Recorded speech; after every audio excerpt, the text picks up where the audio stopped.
As US authorities target the emerging business, cryptocurrency is now extinct in America. Chamat, a billionaire, says I won't mention his last name. I usually make mistakes. Hello there, lovely individuals. So when I read this story, I thought, okay, right, we've been talking about this lately. The US government might be a little bit shooting itself in the leg. When there is so much regulatory ambiguity, the SEC and the CFTC engage in these kinds of actions. What is happening here? Will the United States outlaw cryptocurrency? What will occur in this situation? Are all US businesses planning to relocate to other countries? What does this indicate for the market for cryptocurrencies? All I ask is for you to give me a lovely smile, smash the like button, and then let's start talking. Recently, the CEO of Coinbase has been quoted in numerous papers as indicating that moving the business outside of the US is a possibility.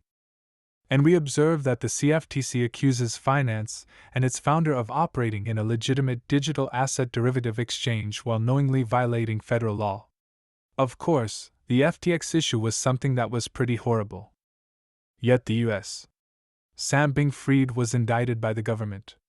The U.S.'s decision to permit bankrupt Voyager to sell user accounts to Binance has been the one positive development over the past several weeks. The judge kept pushing for that, and she or he, I can't remember, kept keeping it from happening, so US kept getting shut down after that. It's possible that people will get some of their money back from Voyager. Thus, that is happening. Gary Gensler, the federal chairman, was just here. When testifying before Congress, he was essentially shivering in his boots as he was asked a variety of questions concerning the Bitcoin market. All of these clips of him testifying went viral. He essentially didn't respond to any of the queries. He attempted to redefer it, block it, or answer their questions in a different way. And it's causing us to believe that the US doesn't want cryptocurrency. They notice FTX and scams, for example, and say, you know what? It's too much of a hassle for us. The regulations that govern cryptocurrency aren't really laws at all. They're just 30, 40 years old and no longer apply.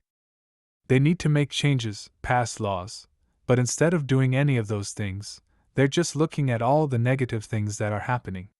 And considerable efforts are being made to try to combat this by the European Union, the UK, countries in Asia, and the UAE.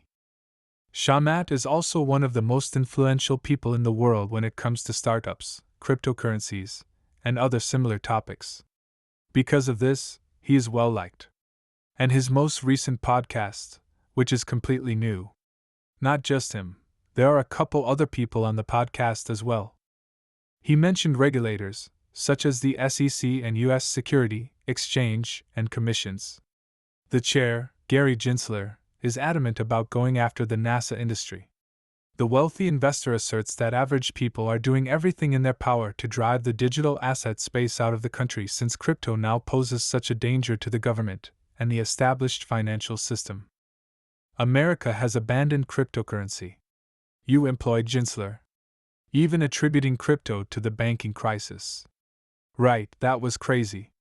You may recall that they claimed that 2 of the bankrupt banks had some transactions with cryptocurrencies, and even one of them, the USDC depeged, had $3 billion in it. How is that? Even the reason the bank failed is unrelated. USDC is dependent because the bank failed, not the other way around. I have no idea what Gary is considering. He must be a wise man, right? He couldn't teach at MIT, for example. Without being a brilliant man, he could not have gotten this job. I find it occasionally mind-boggling how politicians or other persons in positions of authority essentially work to maintain their position while failing to accomplish their jobs well. He then says this. Therefore, the American authorities have pointed their guns directly against crypto. To be fair to the regulators, I simply believe that these were the startup economy sectors that pushed the boundaries the most compared to other sectors, making them the most dangerous to the status quo. They are currently paying a price for that. For them, the bill is now due. The SEC is also criticized by Pali Chamat for treating Coinbase unfairly despite the cryptocurrency exchange's efforts to comply with the law. The venture capitalist emphasizes how defunct crypto exchange FTX came the closest to receiving approval from the top regulatory agency. Coinbase followed the rules, waited in line, and made an effort to act morally. Every step along the way seems to confirm this. Even though they now attempt to engage with authorities, they were arguably the furthest away from receiving a license despite everything from board compensation to executive salary. The most bogus candidate, FTX, was the one that came the closest. What kind of a scenario is this? I'll explain how even this is doable. Greasing was being done. Right hands were being greased by FTX. This is also how things operate in Washington. If you want something done, you have to spend a lot of money on it, know the right people, and know the proper lobbyists in addition to grease in their palms. And FTX was acting in that manner. They were trying to influence lawmakers by using user money. And this only serves to highlight how horrible things are and why the US government is run the way it is.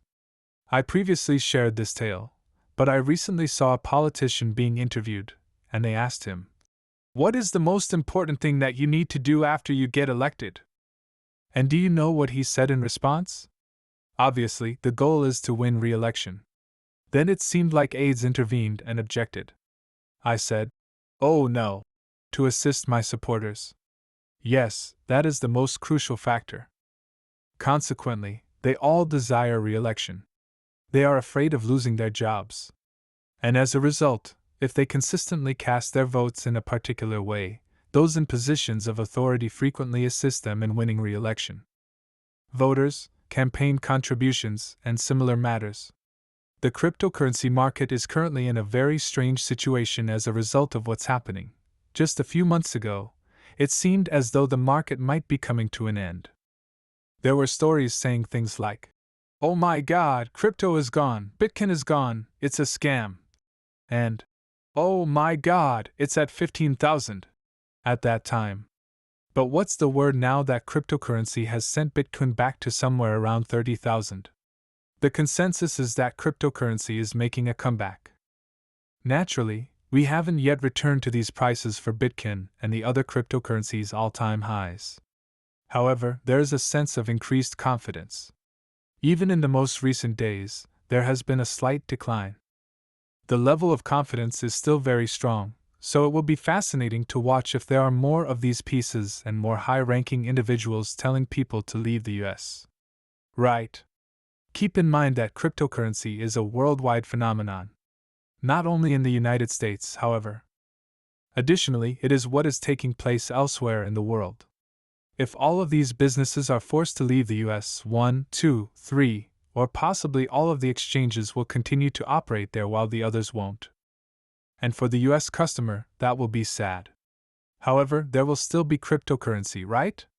It's simply unfortunate that the US government is losing tax money as a result of pushing all of these businesses out of the country and into other nations, isn't it? They might be collecting taxes from these large corporations and producing money, but instead they are driving them out. Therefore, it will be fascinating to observe how everything turns out. What do you think? Please let me know in the comments area. Of course, if you want to begin your trading trip, check out the links in the description below. Check out the wonderful goodies you can receive if you join up with my link. I appreciate your attention. I hope to run into you again soon. And let's make a lot of money, as I usually say.